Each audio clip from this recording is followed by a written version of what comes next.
80% of New Year's resolutions are abandoned by February. I was in that 80% for 4 years straight. Then I changed one thing about how I set goals, and it made all the difference. Too vague. Get fit versus walk 20 minutes every day. Too many at once. Willpower runs out fast.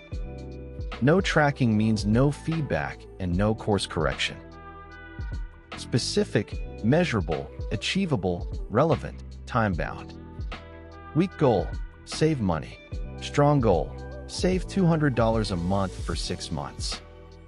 Writing it down doubles your chances of actually doing it. Big goals feel invisible until you break them into weekly pieces.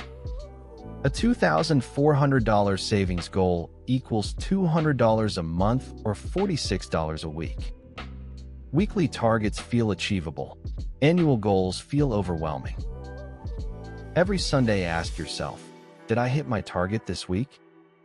If not, ask what got in the way. Then adjust the plan. Adjust the plan, never lower the goal. Fill in a progress bar or grid every single week. Visual progress activates the brain's reward system.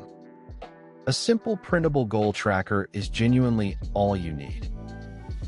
The free goal planner in the description walks you through every step I just covered. Download it and set one goal today, just one. New videos Monday, Wednesday, and Friday.